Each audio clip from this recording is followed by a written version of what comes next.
Oke, selamat pagi, siang, dan malam. Assalamualaikum warahmatullahi wabarakatuh. Salam sejahtera bagi kita semua. Apa kabar kalian semua, teman seperjuanganku, Brigada Satya?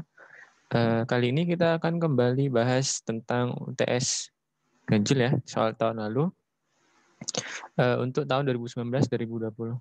Nah, di matkul AKSK ya, Audit Keuangan Sektor Komersial. Nah, kebetulan di sini ya, aku akan fokus ke beberapa soal di pilihan ganda. Nah, jadi tolong diperhatikan. Oke, kita mulai ya. Nomor satu. Nomor satu, dalam auditing menurut Arens ya, menurut Arens, nah menggambarkan sifat dasar pekerjaan audit kecuali. Nah, pertama sifat dasar audit itu yang harus dipahami untuk teman-teman adalah pertama, kita harus menentukan jenis informasi yang harus dikriteriakan. Nah, sebagai audit. Nah, di sini yang bagian A, auditor mengevaluasi informasi yang dapat diverifikasikan, berdasarkan sejumlah kriteria. Nah, jawaban ini ada di halaman di buku Arens edisi 15 ya, edisi 15 halaman ketiga. Kalian cari sendiri ya, nanti baca. Nah, di sini untuk ini benar ya yang A, karena auditor itu perlu mengevaluasi informasi. Nah, dan diverifikasikan dengan kriteria yang sudah ditetapkan. Yang B, auditor mengumpulkan dan mengevaluasi bukti sebagai informasi untuk menentukan kesesuaiannya dengan kriteria yang ditetapkan. Nah, ini sebenarnya sambungan dengan ini ya. Sambungan ini ketika kita sudah mengevaluasi informasi sebagai auditor, maka kita juga harus mengumpulkan bukti dan mengevaluasinya. Maka ini juga benar. Nah, auditor harus kompeten dan independen dalam menentukan bukti dan menarik kesimpulan audit. Nah, ini adalah definisi dari yang namanya auditor independen ya. Auditor independen. Nah, maka ini juga benar ya. Nanti kalian lihat di halaman ya, edisi 15 ya yang bahasa Indonesia, kalian bisa lihat. Ini benar. Nah, berarti jawaban yang salah adalah yang D. Nah, kenapa disalah? Kita lihat. Langkah terakhir proses audit adalah menyiapkan laporan audit untuk mengkomunikasikan dengan laporan keuangan perusahaan kepada pengguna. Nah, ini sebenarnya ya, pernyataannya itu salah. Kenapa? Karena yang dilaporkan itu sebenarnya adalah emang benar laporan audit, tapi kita hanya lapor ke pemakai ya, bukan kepada pengguna. Bukan laporan keuangan perusahaan, tapi kepada pemakai. Nah, ini salah di sininya ya. Nah, harusnya kepada pemakai. Kenapa bukan pengguna? Nah, pengguna kan sama, sudah beda karena pengguna ini lebih kepada ini ya, laporan keuangan. Nah, ini jadi membuat pernyataan ini salah. Maka jawaban yang salah adalah yang benar adalah yang D. Oke, lanjut yang nomor 2, jenis audit selain audit atas laporan keuangan, audit operasional. Nah, berikut ini yang contoh merupakan audit operasional. Kita lihat. Yang A, sudah jelas ya, laporan keuangan. Berarti audit laporan keuangan, berarti salah. Yang B, audit atas komputerisasi sistem pengajian untuk mengevaluasi efektivitas dan efisiensinya. Oke. Ingat pelajaran akuntansi biaya ya, direct labor. Nah, ini berpengaruh ya ke operasional. Ini salah satu contoh pengaplikasian dari audit operasional. Maka ini bisa kita tandai dulu ya, ini benar. Yang C, audit atas yang bertujuan untuk menguji apakah perusahaan telah memenuhi persyaratan yang pernah diberikan kepada bank pinjamannya. Ini adalah compliance audit ya, compliance audit, atau kita bisa bilang audit ketaatan. Nah, ini bukan operasional ya. Yang ke D itu sama dengan A ya, laporan keuangan tengah tahun. Nah, ini juga audit laporan keuangan. Maka jawaban yang benar adalah yang B. Oke, kita lanjut. Nomor 3. Audit atas laporan keuangan komersial dilakukan oleh, nah ini laporan keuangan sektor komersial ya, perusahaan. Ingat, yang pilihan A, audit internal itu tidak bisa ya. Audit internal tidak bisa bisa mengaudit, cuman bukan ke laporan keuangannya. Ini audit lebih kepada compliance audit ya, compliance audit dan operational audit. Nah, pemeriksa pajak ini sebenarnya kurang tepat. Kenapa? Karena auditor ini hanya sebagai ini ya, kurang tepat karena pemeriksa pajak ya, bukan sebagai auditor. Yang ke C, akuntan publik. Oke, ini tanpa kalian pun tak perlu panjang-panjang, ini kalian benar ya, sudah ditandai. Nah, auditor pemerintah kenapa tidak bisa? Karena ingat auditor pemerintah itu seperti BPK ya, itu hanya kepada laporan, eh, kita kembali ke akum ya, maka PP ya. Nah, maka ini juga bukan ke komersial ya. Jadi jawabannya benar adalah yang C. Oke, kita lanjut.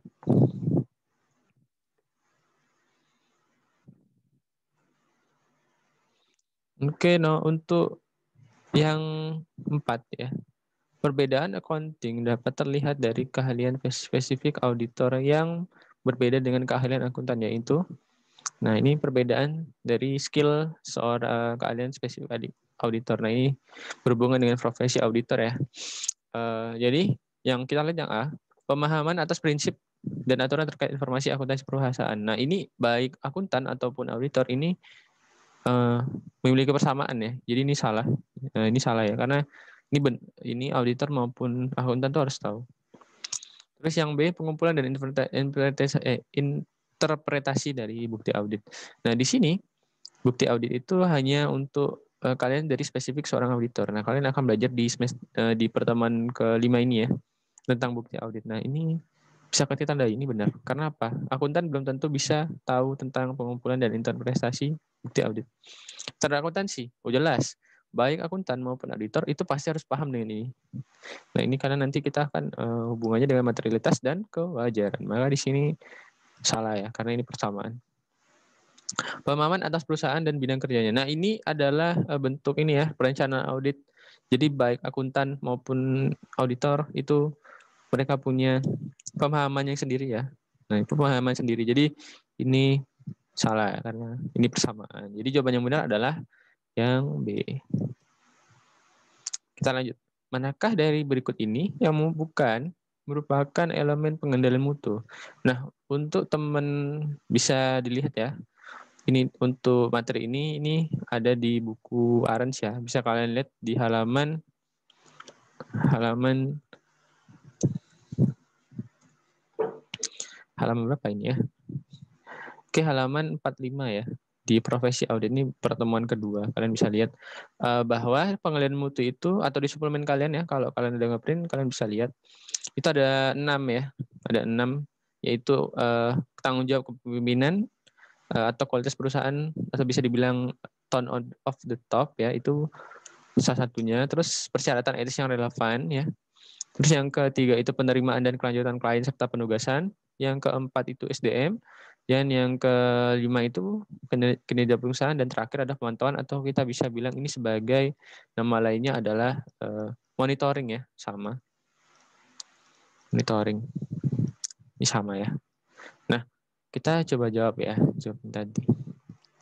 Nah, di sini untuk jawaban yang kelima itu adalah yang bukan ya, yang bukan merupakan keahlian elemen pengendalian mutu.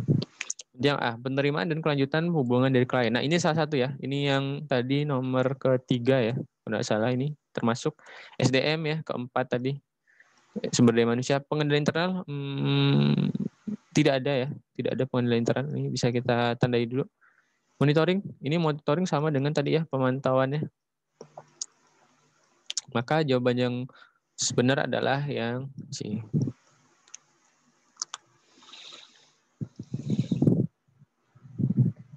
Nah, nomor 6.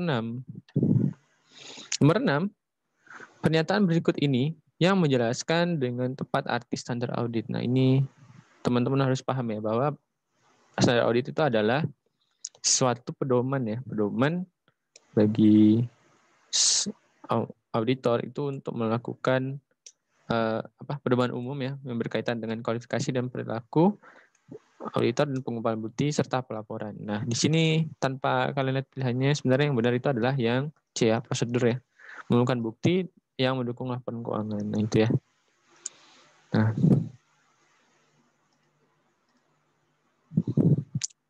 Terus nomor 7 ya, kita lanjut.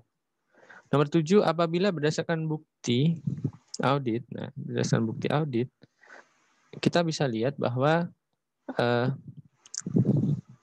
audit yang dikumpulkan, auditor menyimpulkan telah terjadi salah saji yang tidak material dan tidak bersifat pasif, di mana perusahaan tidak mau melakukan koreksi. Nah, maka auditor akan memberikan opini apa? Kita harus pahami ya, pertama adalah ketika ada kondisi salah saji ya, di mana tingkat materialitasnya itu adalah misalkan tidak material, nah dan tidak pervasif, maka otomatis kita langsung aja kita kasih dia adalah nih tanpa modifikasian. Nah, berbeda dengan pengecualian. Jika pengecualian itu dia material dan tidak pervasif ya. Bagaimana kok dengan tidak wajar? Nah, tidak wajar itu material dan pervasif. Nah, sama dengan D. Tapi kok di yang di ini TMP tidak memberikan pendapat, itu lebih kepada cakupan ya. Cakupan dibatasi lah intinya gitu. Jadi tidak memberikan pendapat. Jadi jawabannya benar adalah yang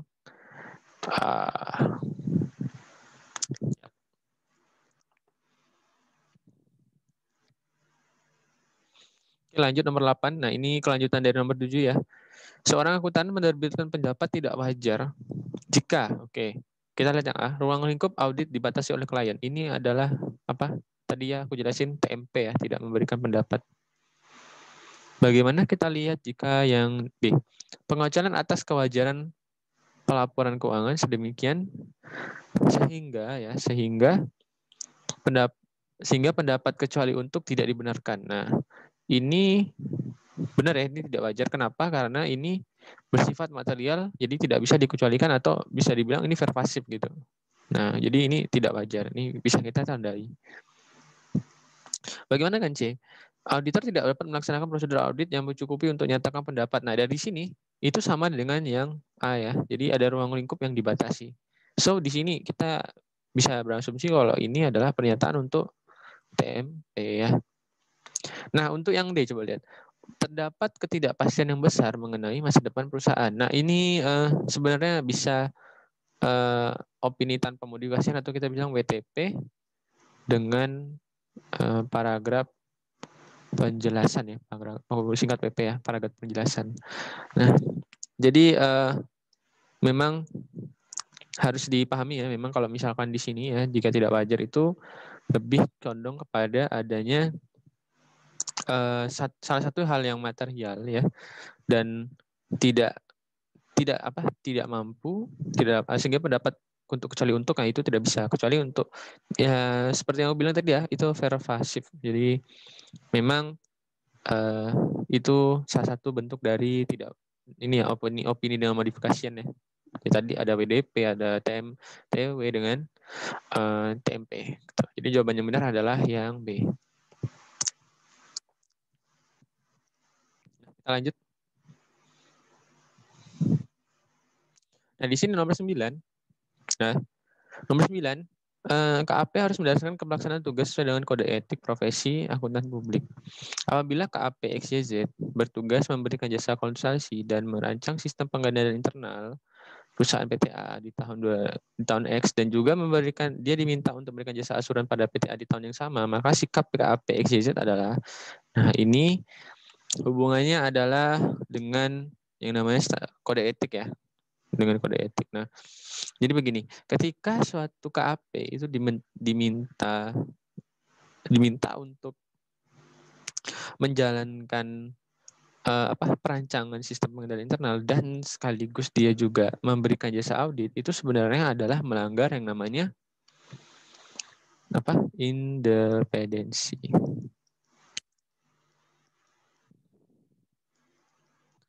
Nah, melanggar yang namanya independensi.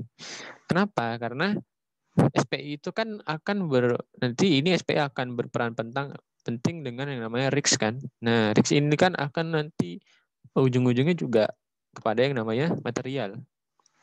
Ya kan? Betul nggak? Ya, material. Nah, kalau memang suatu KAP itu disuruh buat jasa dengan sistem pengendalian, itu kan berarti ada dua hal yang memang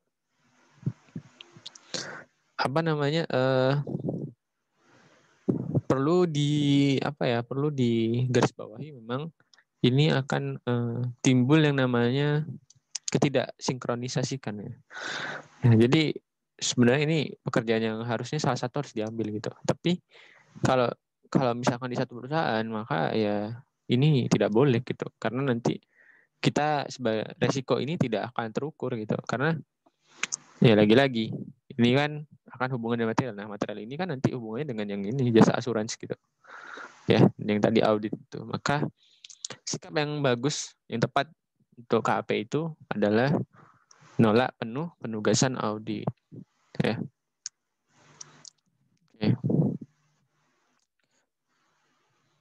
Oke, mungkin ada pertanyaan, kenapa tidak menerima aja audit tapi SPI-nya nih seperti yang kenapa tidak?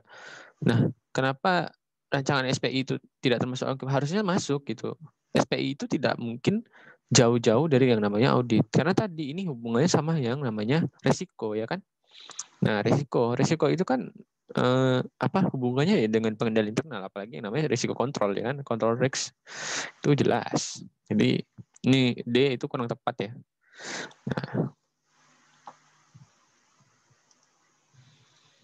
oke, lanjut nomor 10 dan 11. Nah, di sini setiap akuntan publik harus mematuhi prinsip kode etik akuntan publik. Sikap tidak bias nih, benturan kepentingan yang dapat mempengaruhi pertimbangan profesional akuntan disebut adalah prinsip. Ayo, kira-kira apa? Ya, kalau ada kata-kata tidak bias itu biasanya adalah independensi ya. Objektivitas itu penilaian ya, beda. Jadi objektivitas itu lebih kepada sikap jujur yang tidak dapat dipengaruhi oleh pertimbangan atau putus golongan atau terkait dengan putusan atau tindakan. Jadi beda ya. Ini bukan bias. Tapi kalau misal dikatakan ada sikap jujur yang mempengaruhi pertimbangan, itu baru objektivitas. Tapi kalau misalnya integritas itu mempertahankan kepercayaan publik ya. Integritas itu mempertahankan kepercayaan publik. Transparansi itu tidak termasuk ya di kode etik. Maka ini juga salah. Jadi jawaban benar adalah yang A. Karena dia ini tidak bias, independensi. Oke, kita lanjut move on ke nomor 11, itu asersi manajemen yang mana di bawah ini yang terkait dengan pengujian atas kebijakan mengenai pemberian diskon penjualan. Wah, ini apa ini? Wah, ini asersi manajemen ya. Asersi kan kemarin ada 3 ya. Ingat, asersi itu ada 3, dari saldo, terus ada dari kelas transaksi dan penyajian pengungkapan. Nah, di sini kalau misalnya ada penilaian, kelengkapan, dan keberadaan hak dan kewajiban itu biasanya antara saldo atau kelas transaksi ya. Nah, kita lihat dulu di buku Arens ya. Di buku Arens kita bisa lihat bahwa nah di sini ya untuk yang tadi ada keterjadian, ada penilaian, kelengkapan. Nah, itu lebih kepada ini antara mereka bertiga ya. Ingat, bisa dibuka lagi catatannya ya. Asersi ingat ada 3 ya, kelas transaksi, saldo akun, dan penyajian pengungkapan. Nah, di sini tadi ditanya itu adalah pemberian diskon. Nah, pemberian diskon kalau kelengkapan itu adalah semua transaksi dan peristiwa telah dicatat. Nah, telah dicatat. Nah, tapi ingat ya, untuk kelengkapan itu contohnya itu sebagai nih, menegaskan bahwa semua penjualan barang dan jasa telah dicatat. Berarti kemungkinan jawaban ini salah ya. Nah, terus eksistensi atau keberadaan, bagaimana itu? Kalau yang ini sebenarnya lebih kurang tepat juga ya. Kenapa? Contoh dari eksistensi itu atau keterjadian ya, itu adalah bagaimana keberadaan ya. Nah, keberadaan itu lebih kepada atau eksistensi ya. Itu contohnya adalah nih, manajemen menegaskan bahwa persediaan barang dagang telah dimasukkan dalam neraca dan tersedia dijual pada tanggal neraca. Nah, itu jadi kayak barang yang sudah itu tuh ada gitu keberadaannya. Nah, jadi pengadaan dari keberadaan itu apakah aktifat, kewajiban, atau ekuitas itu sudah dicantumkan benar-benar ada di neraca. Jadi ini kurang tepat ya. Terus hak dan kewajiban gimana? Hak dan kewajiban itu sebagai contoh ya, hak dan kewajiban itu kan dia adalah bagaimana membahas tentang aset. Nah, aset ya, aset itu hak entitas atau kewajiban entitas. Kewajiban itu merupakan kewajiban entitas. Nah, contohnya adalah aset itu dimiliki perusahaan dan punya jumlah kapitalisasi. Nah, jadi itu ya untuk hak dan kewajiban. Nah, jadi kira-kira apa yang jawabannya benar nih? Berarti ya tinggal tinggal penilaian doang. Kenapa? Karena contoh penilaian itu adalah NRV ya. Atau bisa bilang net. Nah, itu contohnya dari uh, penilaian. Nah, ini kan diskon. Diskon berarti kan ada sales return ya. Sales return. Sales return di mana nanti kan sales ini kan akan jadi sales net ya. Biasanya kalau di laporan rugi ya. Sales net. Nah, jadi ini kenapa jawabannya A. Oke. Oke, kita lanjut.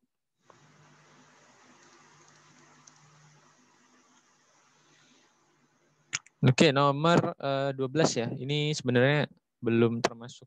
Ya ini juga arsesi ya. Oke, penilaian risiko pengendalian untuk pembelian seorang auditor melakukan vouching secara uji petik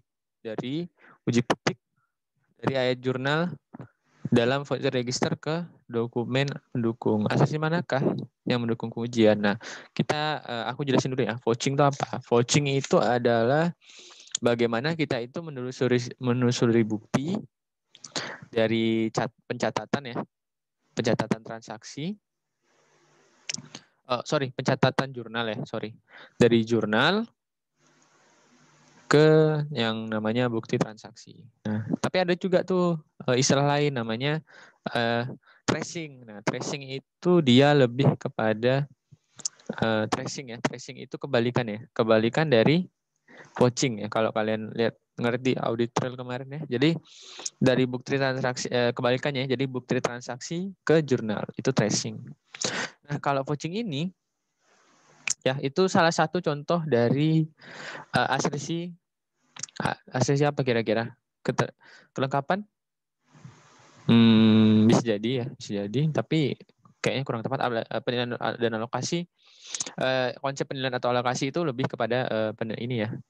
Kita lihat aja lah ya di buku. Nah, misalkan di sini khusus untuk penilaian alokasi itu contohnya ya di sini manajemen menegaskan properti dicatat dengan biaya historis. Nah, dan sistematis dan dialokasikan dari penyusutan. Maka di sini sebenarnya itu kurang tepat ya. Kan alokasi penilaian sama tadi pakai net. Nah, net ya, net estimation gitu. Kuncinya seperti itu. Kalau misalkan hak dan kewajiban, nah gimana itu? Kalau ada hak dan kewajiban itu sama ya tadi bagaimana aset itu hak entitas atau dia kewajiban itu kewajiban entitas, ini jadi kurang tepat juga. Nah, tinggal bedain C gimana. Nah, jadi konsepnya itu adalah di sini di vouchingnya. Nah, vouching ini jika kita lihat di buku ya di contohnya ya, misalkan kita lihat yang kelengkapan ya. Kelengkapan itu contohnya adalah menegaskan bahwa wesel bayar di neraca mencakup semua kewajiban. Jadi sebenarnya adalah bagaimana kita itu dalam menentukan apa namanya kelengkapan ini apakah dia itu sesuai dengan tidak gitu. Jadi sudah di neraca gitu enggak. Jadi tinggal yang benar adalah yang keterjadian atau kebenaran. Nah, kita bisa cek di sini contohnya. Nah, di sini ya keterjadian atau keberadaan ya sama aja. Nah, di sini adalah manajemen menegaskan bahwa transaksi penjualan telah dicatat dan merupakan pertukaran yang sudah benar-benar terjadi. Nah, itu diuji dengan yang namanya vouching gitu. Maka jawaban yang benar adalah yang B ya, kejadian yang menggunakan. Jadi intinya vouching dan tracing itu adalah salah satu contoh dari ini kejadian dan keberadaan RCC ini. Nomor 13. Berikut ini yang tidak mungkin dimasukkan dalam surat penugasan. Nah, jadi di surat penugasan auditor itu ada 3 ya. Ada tiga hal yang penting ya. Pertama ada 4 Ada yang namanya surat penugasan atau engagement letter. Nah, ini ikhtisar tugas surat penugasan. Ini yang judgment letter, aku singkat judgment letter ya. Nah itu salah satu yang benar. Ini kan tidak mungkin ya, berarti ini ada pasti. Terus pernyataan manajemen harus bertanggung jawab, itu jelas ya. Jadi di penugasan audit itu ada tanggung jawab manajemen maupun auditor ya, juga ada. Benar. Tinggal A dan B. Kira-kira kalau D gimana? Nah, deskripsi tingkat kejaminan yang peroleh saat melakukan audit. Nah, ini sebenarnya ada di bagian ada konfirmasi ya. Jadi di suratnya ada, ini kan berhubungan dengan tanggung jawab auditor tadi ya. Nah, ini juga ada sebenarnya deskripsi tingkat tidak menjamin, pokoknya ada tingkat jaminan kecurangan atau tidak itu. Biasanya di laporan audit sih, tapi ya itulah. Jadi tinggal yang benar adalah yang A ya. Detail tentang strategi audit ini tidak ada ya. Ini di perencanaan, tapi tidak ada di surat penugasan gitu ya.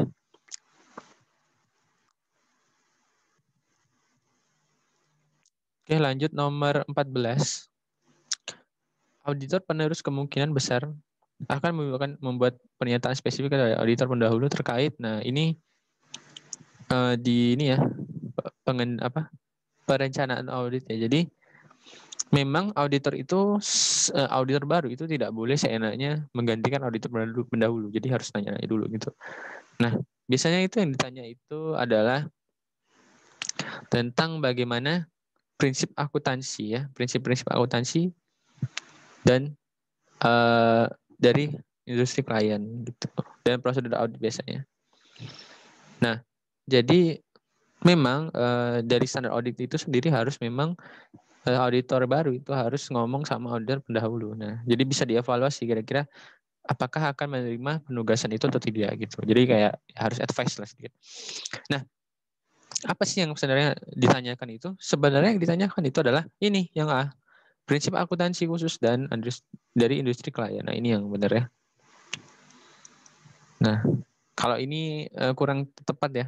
Ini tidak jadi, bukan yang ditanyain. Tidak pasti melekat dalam prosedur pengambilan sampel ini juga. Ini resiko ya, tidak harus dicari sendiri, tidak boleh ditanya. Sama dengan kita kesepakatan ini juga kurang tepat. Jadi jawabannya yang tepat adalah yang A. Terus kita lanjut ya, beberapa saldo akun seperti pensiun sewa dengan hasil perhitungan yang rumit, kerentanan terhadap salah satu material dalam jenis akun ini didefinisikan sebagai ayo kira-kira apa ya? Kalau resiko audit resiko audit itu salah. Kenapa?